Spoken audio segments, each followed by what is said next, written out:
So we've all seen that viral video of that lady with the sun damage on her neck from all the UV damage she's accumulated. So in Singapore's hot weather now, let's now find out how to protect our skin against the sun. Follow me. So hi everyone, Dr. Akira here from SL Aesthetic Clinic. So today we'll be going through more about sunscreen. So join us now.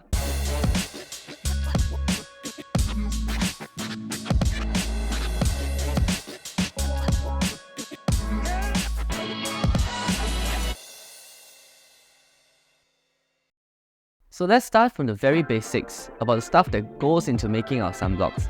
So we have physical and we have chemical sunscreens. Physical, also known as mineral sunblocks, contain active ingredients such as zinc oxide and titanium dioxide. These materials act as a shield on the skin surface, reflecting the UV rays away from the skin like tiny little mirrors, forming a barrier to bounce off harmful radiation from your skin. So as these minerals merely sit on the skin and do not get very absorbed very much, they are ideal for sensitive skin types as they are less likely to cause irritation. However, because they reflect light, they also tend to leave a slightly white, shiny, oily residue sometimes. So hence, chemical or organic sunscreen was created, which offers protection with a little aesthetic touch. They typically contain a mixture of organic compounds, some of which are featured on the screen. These absorb UV radiation and convert it into heat energy. So in the past, I used to prefer physical sunscreens for their sheer simplicity and reliability, as they offered immediate protection against the whole spectrum of UV radiation, including blue light.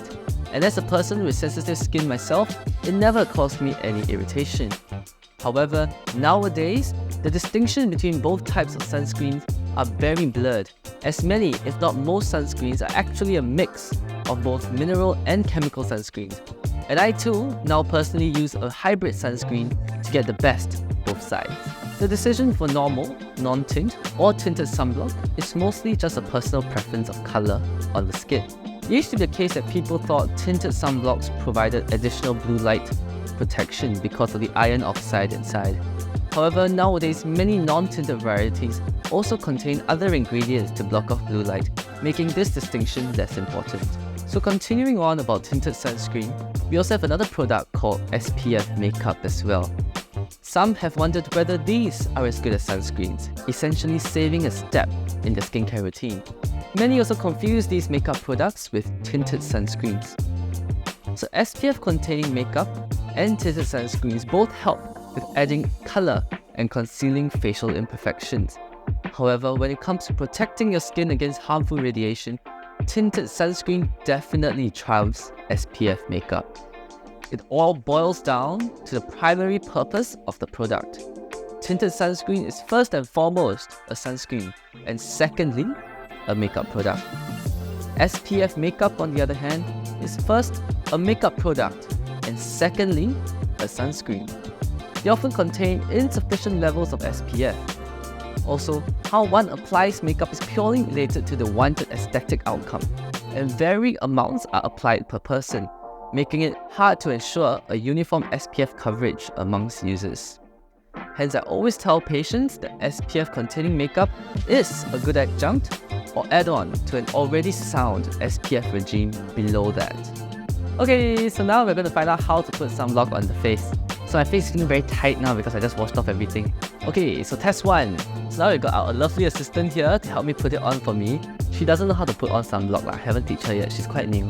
So, 靠你了。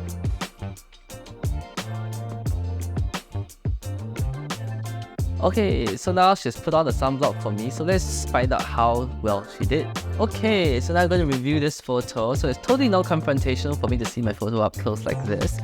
But as you can see, sunblocked areas are where it's a bit darker, and the areas which are a bit lighter are where the sunblocks will miss. Okay, so we can see where my assistant did not apply enough sunblock, which includes this region over here, near the eyebrows, the entire bridge of the nose, both the upper and lower eyelids on both sides, as well as the lips are totally omitted. Okay, and for the cheeks, although we do have some product there, we can see that there are little patches where she has not put quite enough product. So let's go through about how we shall actually improve this. So now I'm going to follow the teaspoon rule for the face and neck. As you can see, this area here is roughly the same as from my first knuckle to the tip of my index finger, which is a rough way to estimate roughly 1 teaspoon of product. So now I'm going to apply it to my face.